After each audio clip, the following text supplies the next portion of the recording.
Please, sir. Just one night. Oh my God. Lake Tahoe, whiteout night, the power flickers. CEO Grant Ellison hears frantic knocks. On his step, Owen, 8, clutching a motel key stamped 317, cradling a feverish baby. Just one night, please. Grant's rules say no. The rattling breath says yes. He can put a promise on paper to keep them together, but at what cost to everything he's built? If he opens the door, whose life changes first? The power hiccuped. Once, twice, then steadied to a low hum as the batteries took the load. Wind clawed at the glass walls of the lake house. The world beyond them had vanished. Lake Tahoe was a sheet of white noise. Grant Ellison stood in the pool of light from the hallway sconces, coat half on, red tie still draped over the back of a chair. He had been tracing a heating loop on a tablet, reviewing a retrofit plan for a school in Reno, counting the ways warmth traveled through good steel and honest pipe. He liked storms. They told you what held. The first knock was timid. The second came quick, almost an apology. The third had the panic of fingers going numb. Grant set the tablet down. His reflection met him in the sliding door as he crossed the foyer. Deep blue eyes. A strong jaw he could not soften even on kind days. Side-swept dark hair with the faint gray that had begun to show up in boardroom photographs. He tapped the exterior camera. The screen turned to snow, wind, and static. He moved to the narrow sidelight beside the cedar door and cupped his hands to block the interior glare. A small shape stood on the stone stoop, bent against the gale. Another shape was in his arms. The porch light burned cold and bright. Snow skittered across the boy's shoulders and stuck to his lashes. Wind had chapped his cheeks raw. In his left hand he gripped a tarnished motel key fob on a steel ring. 317. The numbers were stamped deep, crooked with age. Grant cracked the intercom. "Hey there." The boy flinched, then leaned toward the speaker. His teeth chattered. His breath came in little clouds. "Sir," he said, "just one night, please." Grant's hand stayed on the deadbolt. "Who's with you?" "My brother." The boy adjusted the bundle. The blanket twitched, revealed a round cheek, a tiny knit cap, an open mouth working at air. A wet, rattly sound rose from the bundle and broke. The boy winced like it hurt him too. "He's 6 months." Grant's throat tightened. "How long have you been out in this?" The boy didn't answer the question. His eyes never left the door. The roads closed. The motel shut off the heat. We walked. The lights were on here. He lifted the key fob as if it were proof of something. The stamped numbers flashed. "I can pay when I'm big," he said. "We can sleep on the floor. We won't touch things." "What's your name?" Grant asked. "Owen," the boy said. He bent to press his cheek against the baby's head, as if the skin contact alone could share warmth. "This is Max." Another cough raked the baby. The sound was wrong. Wet air in cold lungs. Grant felt the old instinct to calculate risk and resource. Cameras, locks, the safe routine of solitude. He was a man who wrote procedures. He believed in doing the right thing the right way. He also knew the distance between a room warm enough and a room too cold to live in could be 10 feet of stubborn policy. "Where are your parents, Owen?"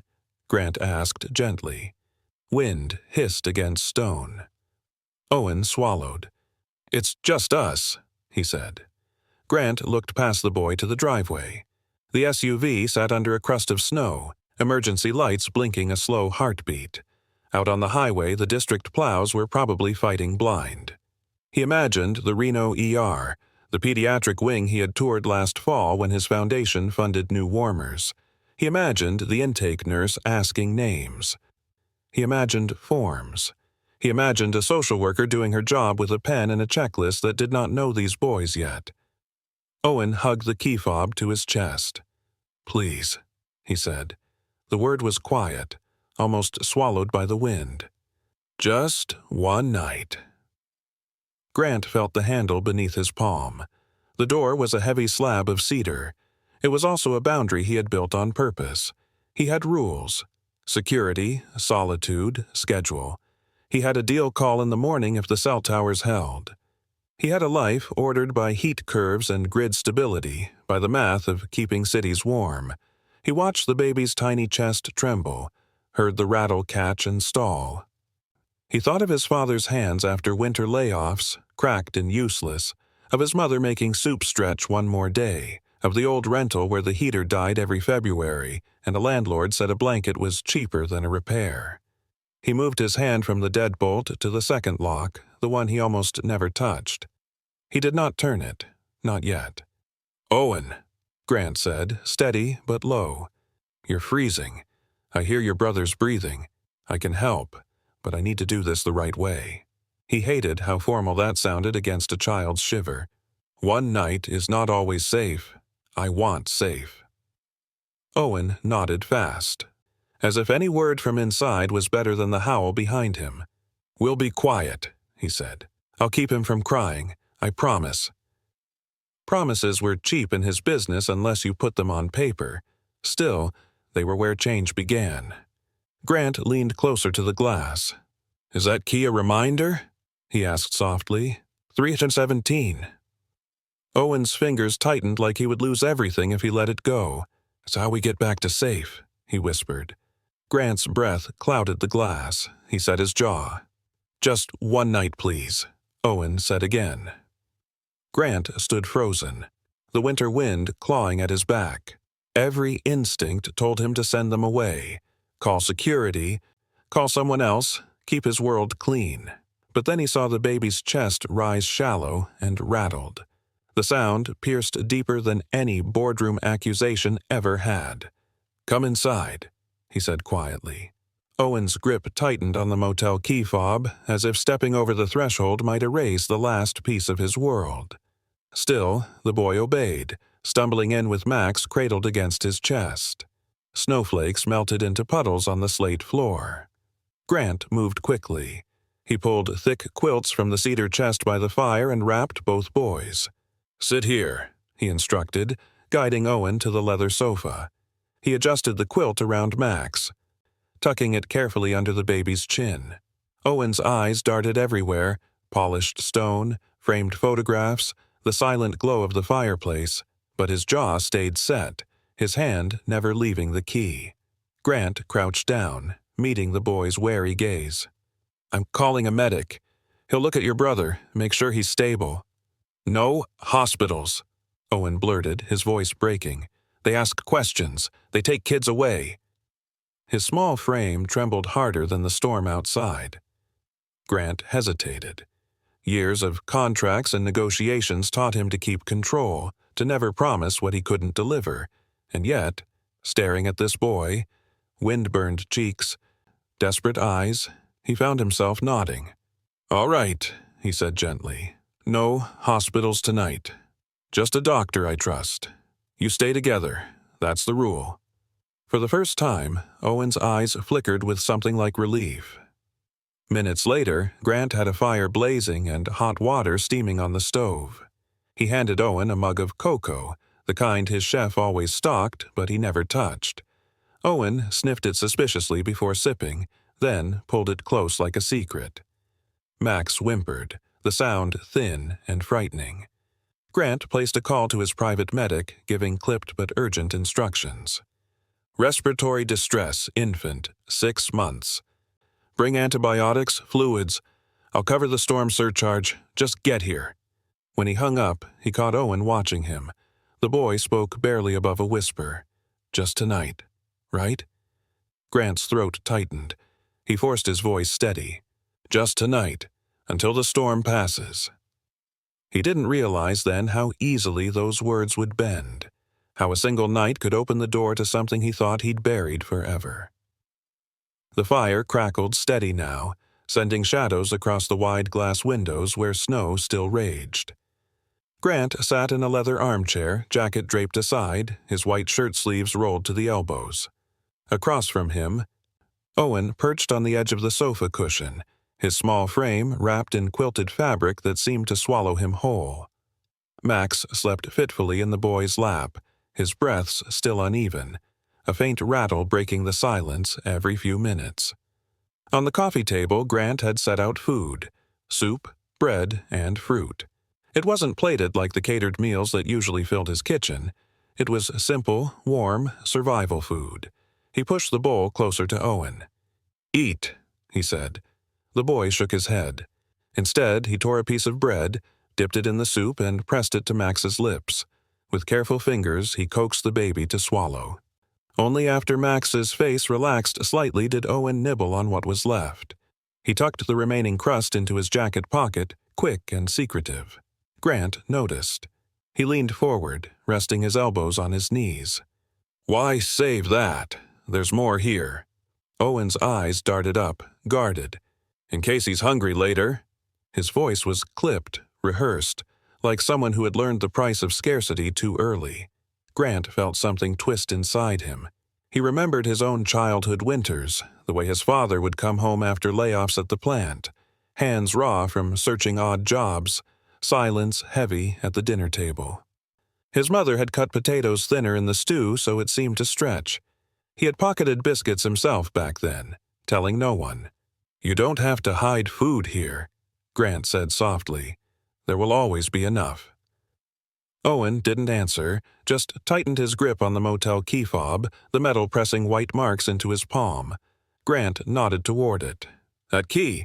You've been holding it since you walked in." The boy's shoulders stiffened. "It's ours." "I'm not taking it." Grant kept his tone even, calm.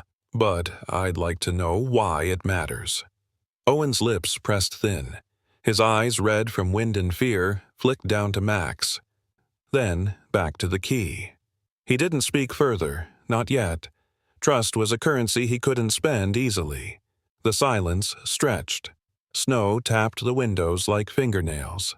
Grant let it sit, not pressing, letting the boy see that words could wait. After a while, Owen shifted. "You really won't make us leave tonight?" he asked. Grant shook his head. "No. Tonight, you stay. Together." Something in Owen's face, tension pulled taut as a wire, slackened just slightly. He still clutched the key fob, but his voice was less sharp when he whispered, "Okay." Grant leaned back, watching them both in the firelight. It wasn't much. But it was the first thread of trust, fragile as glass, drawn across the storm. The warmth of the fire couldn't stop the tremors that shook through the baby's chest. Max whimpered in his sleep, his cough deepening into a rasp that scraped against the silence. Owen jolted upright, panic flashing in his eyes. "What's happening to him?" His voice cracked, the question more plea than demand. Grant was already beside them, one hand steadying the baby, the other checking his forehead. Heat radiated off Max's skin. Too hot. Grant's jaw tightened. "Fever's climbing." Owen's grip on the motel key fob grew fierce, knuckles pale. "Hospitals. They'll ask things. They'll separate us. I can't let that happen." His breaths came quick and shallow, fear making him smaller than his 8 years. Grant crouched until they were eye to eye. His voice dropped to a low, steady calm, the way he spoke to nervous partners before billion-dollar deals. "Listen to me. You stay together. I'll put that in writing tonight. No one takes your brother from you. Not while I'm here." Owen blinked hard, as though weighing the truth in Grant's words. "In writing?" "Yes." Grant nodded once. "On paper, a promise that counts." The boy's lip trembled. "People always say things. Then they don't mean them." Grant didn't flinch. "I don't say what I won't do." For the first time since stepping through the door, Owen's shoulders eased. Not much, but enough to let him whisper, "Okay." He leaned over Max, stroking his damp hair, humming brokenly, trying to calm him. Grant rose, pulling his phone from his pocket. His medic had promised to battle the roads, but time was running thin. He weighed the risks. The snowbound highways, the baby's lungs laboring harder with every breath. His reflection caught in the glass door. Tall frame, sharp suit now rumpled, tie gone. For all his power, he felt strangely helpless. A decision snapped through him. He grabbed his coat from the hook, his voice firm. "We're not waiting anymore. I'm taking you both to the ER in Reno. It's the only safe way." Owen looked up sharply. "You promised." Grant crouched again, laying a hand gently but firmly on the boy's shoulder. "And I keep my promises. You stay together. That doesn't change. Not now. Not ever." Snow howled against the glass as he guided them toward the door. Owen clutched Max close, the motel key fob still locked in his fist. Grant tightened his grip on the handle. This was no longer about rules or solitude. It was about survival. About keeping two brothers together, no matter the storm. The SUV's headlights carved tunnels through the whiteout, but the road vanished just feet ahead, swallowed by the blizzard. Grant leaned forward over the wheel, knuckles pale on the leather grip, every muscle tight with focus. Snow slammed the windshield like fists, wipers beating a desperate rhythm. In the back seat, Owen hugged Max against his chest, wrapped in layers of quilt. The baby's breath rasped louder with each mile, and every sound was a dagger in the quiet. Owen bent his head close, whispering through trembling lips, "It's okay, Max. Just breathe with me, Ty. I got you." Then, softly, he hummed, an off-key tune, thin but steady, like a lifeline against the storm. Grant glanced in the mirror. The sight struck him harder than the gale outside. An 8-year-old boy shielding his brother with his whole body, holding the motel key fob so tight the chain left marks across his palm. The heater roared, trying to fight the cold. Frost still crept along the edges of the glass. The mountain road twisted and narrowed, signs half buried in drifts. Grant's pulse hammered with every turn. He had built smart grid systems to withstand winters like this, spent fortunes to keep homes warm in cities that couldn't afford outages. And yet, here in his own SUV, it all felt personal. 2 small lives depending on him alone. Owen's voice broke through the hiss of the storm. "You really won't let them take him, right?" His eyes were wide, raw with fear. Grant's hands tightened on the wheel. "No one will separate you. Not while I'm here." Owen's gaze lingered in the mirror, measuring the weight of those words, searching for cracks. Then, slowly, he nodded, pressing his cheek to Max's damp hair. A gust shoved the SUV sideways, tires screaming against ice. Grant fought the wheel, jaw locked, breath harsh. For a second, the world tilted. Then the tires caught, the vehicle steadied, and silence returned inside the cabin, except for Max's rattled cough. Grant exhaled, a ragged sound. His voice was low, firm, meant for both boys and himself. "We'll make it. Hold on. Just a little further."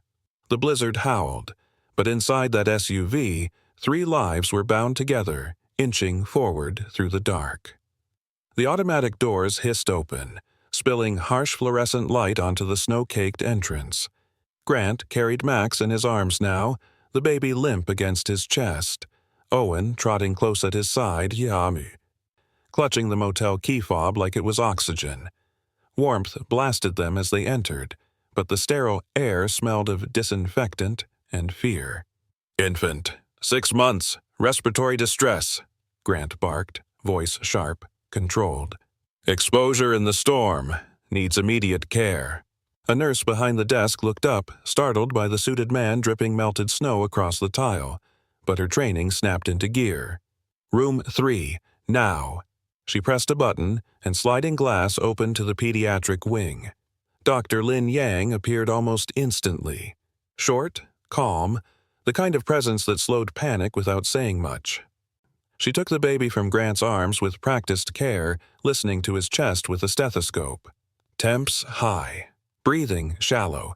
"This is cold exposure pneumonia, dehydration. Treatable. We'll start fluids and antibiotics immediately." Owen's face crumpled. "He's gonna be okay?" Dr. Yang crouched, eyes level with the boys. "He's sick, but you got him here in time. That matters." A woman in a long coat stepped forward next. Ria Patel, social worker on call. Her clipboard was ready, her tone professional but not unkind. "And who are you to these children, sir?" Grant straightened, adjusting his damp suit jacket. "Grant Ellison. I found them in the storm." Ria's brows lifted slightly at the name, but she didn't react beyond a brisk nod. "Thank you. We'll need some details." She turned to Owen. "Sweetheart, can you tell me your last name?" Owen stiffened, clutching the key fob tighter. "We stay together, that's all." Grant stepped in, voice calm but edged with authority. "He's exhausted. Let's focus on the baby first. I'll answer questions." Ria studied him, measuring, then gave a small nod.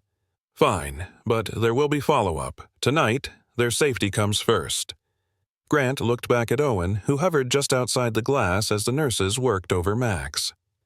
His small hands pressed against the window, eyes locked on his brother. Grant moved beside him, resting a steady hand on the boy's shoulder. "You'll stay together. I'll make sure of it." Owen didn't speak, but he didn't pull away either. The automatic doors hissed open, spilling harsh fluorescent light onto the snow-caked entrance. Grant carried Max in his arms now, the baby limp against his chest, Owen trotting close at his side, clutching the motel key fob like it was oxygen. Warmth blasted them as they entered, but the sterile air smelled of disinfectant and fear. "Infant, 6 months, respiratory distress," Grant barked, voice sharp. Controlled. "Exposure in the storm. Needs immediate care." A nurse behind the desk looked up, startled by the suited man dripping melted snow across the tile. But her training snapped into gear. "Room 3, now." She pressed a button, and sliding glass opened to the pediatric wing. Dr. Lin Yang appeared almost instantly. Short, calm, the kind of presence that slowed panic without saying much. She took the baby from Grant's arms with practiced care, listening to his chest with a stethoscope. "Temps high. Breathing shallow. This is cold exposure pneumonia, dehydration. Treatable. We'll start fluids and antibiotics immediately." Owen's face crumpled. "He's going to be okay?" Dr. Yang crouched, eyes level with the boys. "He's sick, but you got him here in time. That matters." A woman in a long coat stepped forward next. Ria Patel, social worker on call. Her clipboard was ready, her tone professional but not unkind. "And who are you to these children, sir?" Grant straightened, adjusting his damp suit jacket. "Grant Ellison. I found them in the storm." Ria's brows lifted slightly at the name, but she didn't react beyond a brisk nod. "Thank you. We'll need some details." She turned to Owen. "Sweetheart, can you tell me your last name?" Owen stiffened, clutching the key fob tighter. "We stay together, that's all." Grant stepped in, voice calm but edged with authority. "He's exhausted. Let's focus on the baby first. I'll answer questions." Ria studied him, measuring, then gave a small nod. "Fine, but there will be follow-up. Tonight, their safety comes first." Grant looked back at Owen, who hovered just outside the glass as the nurses worked over Max. His small hands pressed against the window, eyes locked on his brother. Grant moved beside him, resting a steady hand on the boy's shoulder. "You'll stay together." "I'll make sure of it." Owen didn't speak, but he didn't pull away either. Grant paced the hallway outside the pediatric room, his suit jacket hanging heavy with melted snow. Through the glass, he watched Dr. Yang's team thread an IV into Max's tiny arm, attach monitors, and whisper reassurance the baby couldn't yet understand. Owen stood pressed against the wall, his fingers white around the motel key fob, eyes fixed on his brother like letting go might erase him. Ria Patel approached, clipboard ready. "Mr. Ellison," she began, professional but measured, "I need clarity. You're not a relative, you're not a guardian. You brought them in, which is commendable, but legally—" Grant cut her off gently but firmly. "Legally isn't fast enough. That boy thinks the system will tear them apart. I won't let that happen." Her dark eyes flicked toward Owen. "Children in crisis don't always understand the protections in place." Grant crouched in front of the boy. "Owen," he said quietly, "look at me." The boy lifted wary eyes, cheeks streaked from cold and tears. "I told you no one separates you. I'm putting it in writing right now." "Writing?" Owen's voice cracked, suspicious but hungry for something he could hold. Grant straightened, facing Rhea. "Draw up the forms. Emergency medical consent, temporary caregiver affidavit. Name me responsible for both boys." Her brow arched. "That's unusual." "It's necessary," Grant countered, jaw tight. "You'll list Owen as Max's essential support person. That ensures they stay together under my care." The social worker studied him. She'd seen wealth used as armor, as manipulation, but this man's tone carried a weight she didn't often hear, resolve tied to memory. After a pause, she nodded. "All right, I'll file it tonight." Grant signed swiftly when the paperwork arrived. His name sprawled across the lines with the same precision he'd used to seal billion-dollar contracts. But this signature felt heavier. He handed the pen back, then turned the paper toward Owen. "See this? It says you stay with Max. As long as I'm here, that's law." The boy's small fingers brushed the page, tracing the letters as if testing them for truth. Slowly, he nodded. Later, when the nurses dimmed the lights and Max's breathing steadied under oxygen, Owen curled into the chair beside his brother's crib. The motel key fob lay on the blanket, his hand covering it protectively. Grant stood at the doorway, watching. For the first time in years, he felt a contract that mattered wasn't about power or profit. It was about paper that could keep a family whole. The pediatric ward had gone quiet, the storm outside muffled by thick hospital walls. Machines hummed softly, their lights blinking like tiny guardians beside Max's crib. Owen sat curled in the chair, head nodding with exhaustion but hand never leaving the metal fob stamped 3 on 17. Grant eased into the chair across from him. "Long night," he murmured. Owen blinked awake, clutching the key tighter. His eyes darted to Max, then back to Grant. "You signed the paper," he whispered, almost like testing if it had been real.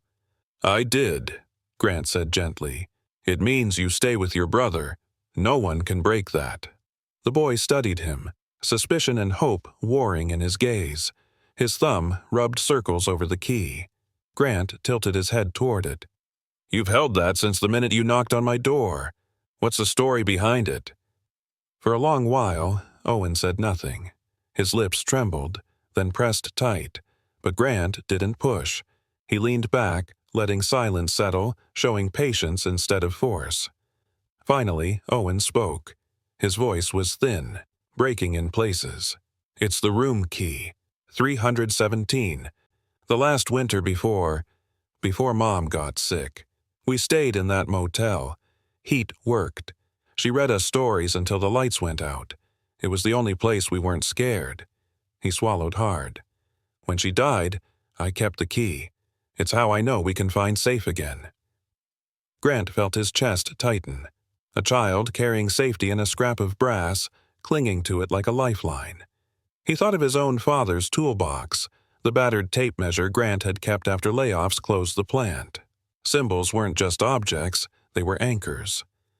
Owen's voice dropped to a whisper.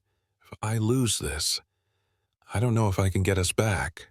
Grant leaned forward, steady.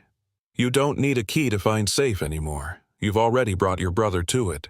He nodded toward Max, breathing easier now. "You did that." The boy's eyes shimmered, his jaw quivering as though he wanted to believe. But still, his fingers curled protectively around the fob. Grant didn't press further.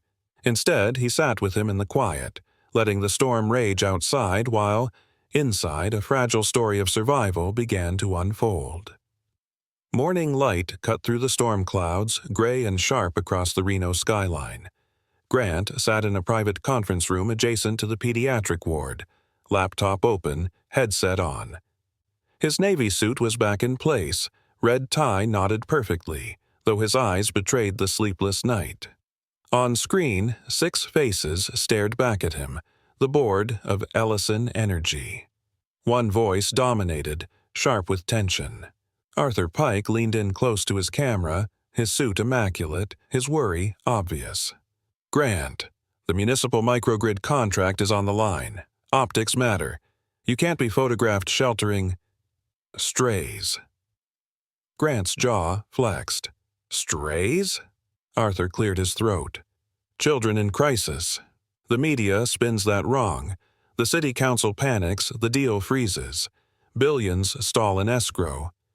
You know how fragile public perception is." From the corner of the room, Owen sat silently, clutching the motel key fob, watching Grant with wide eyes. He didn't understand every word, but he understood enough. The danger of being unwanted. Grant straightened, shoulders squared. His voice dropped, slow and deliberate. "If our power business isn't about keeping kids warm in the dead of winter, we're in the wrong business." Arthur's face pinched. "That's noble, but the council isn't hiring saints. They're hiring providers who... They're hiring a company that can keep families alive in a blizzard." Grant cut in. His voice rose. Not with anger, but with certainty. "And I'll stand in front of every camera in Nevada and say the same. We're not here to look good. We're here to keep people safe." Silence fell across the call. A few board members shifted uneasily. Arthur rubbed his temples. "You're risking the deal." Grant leaned forward, blue eyes hard as steel. "No, I'm proving why we deserve it." He clicked the call off, the screen going dark. For a moment, the only sound was Max's quiet breathing from the crib behind the glass wall. Grant looked over at Owen.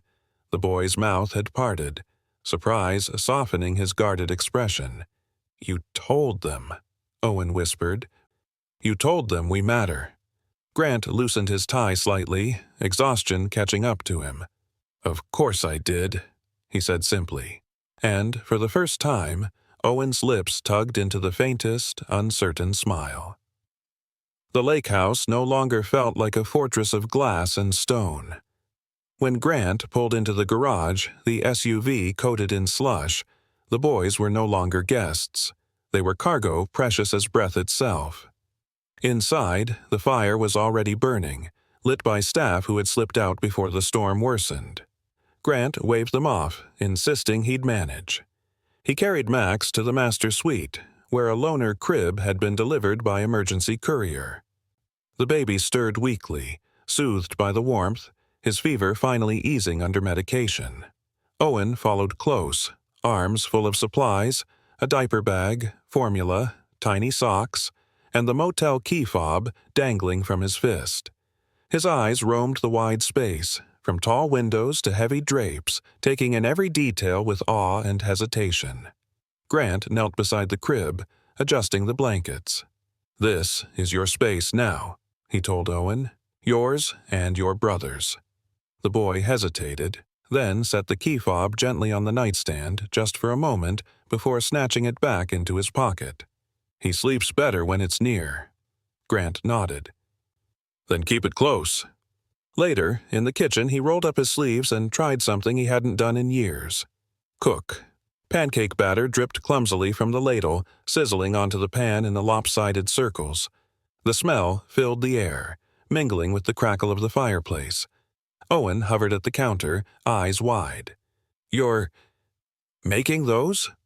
Grant flipped one badly. It landed folded in half. He chuckled under his breath. "Don't tell anyone at the office.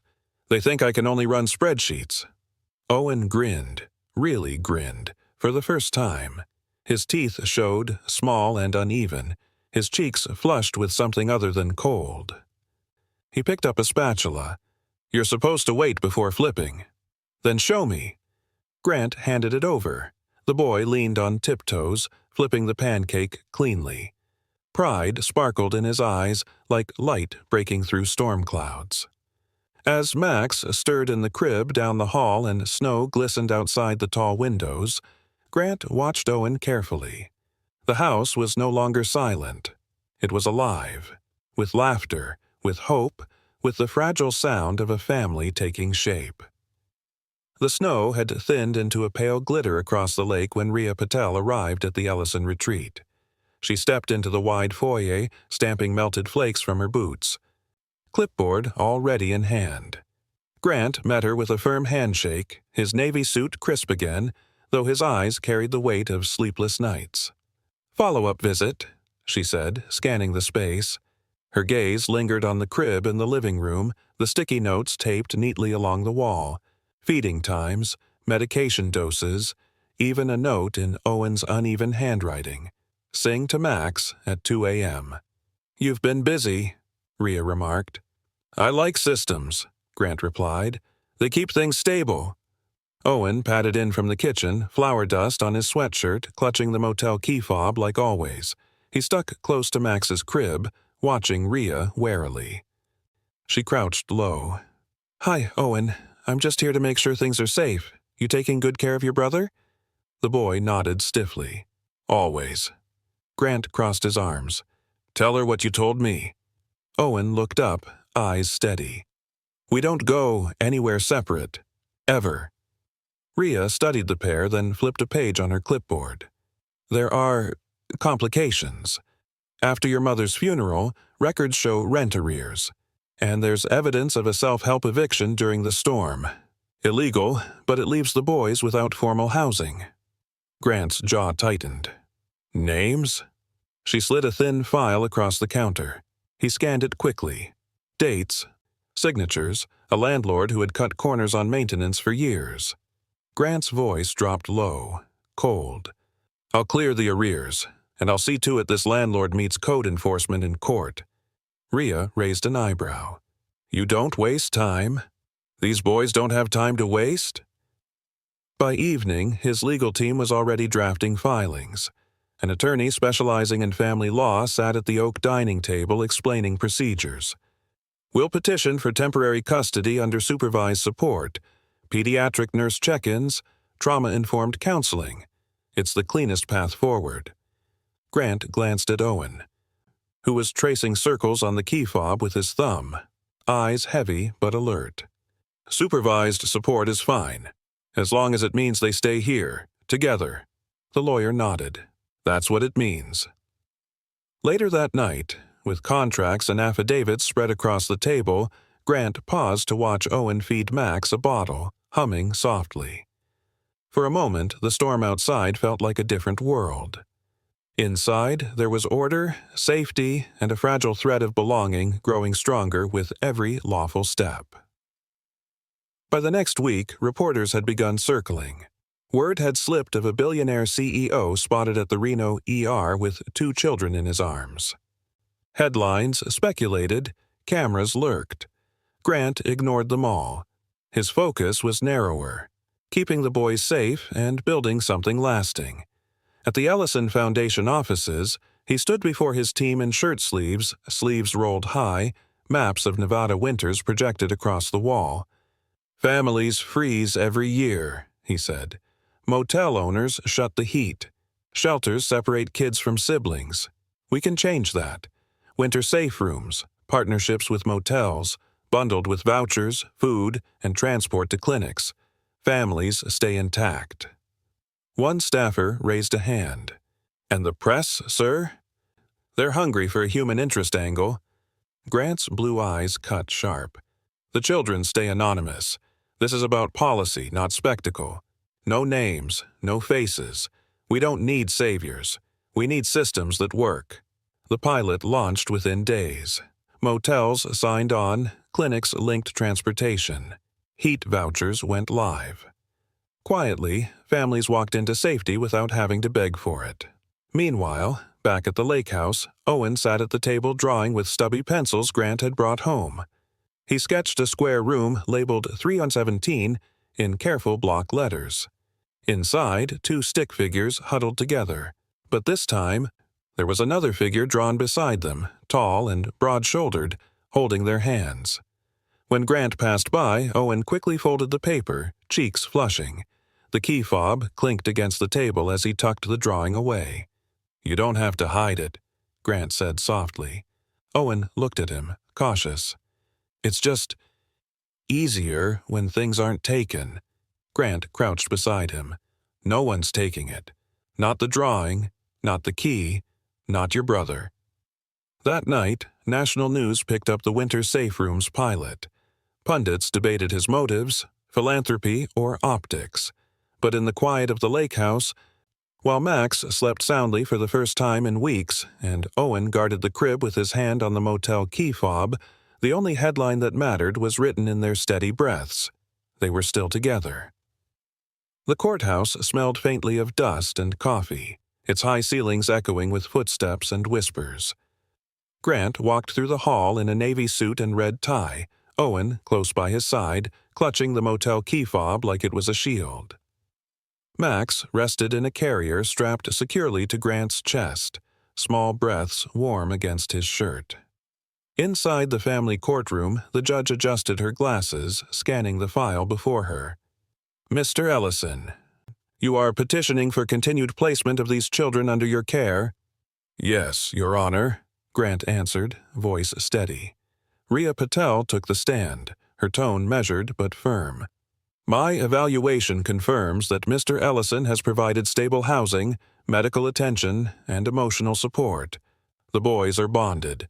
Removing them now would cause harm." The judge turned her gaze to Owen. "Young man, do you feel safe where you are?"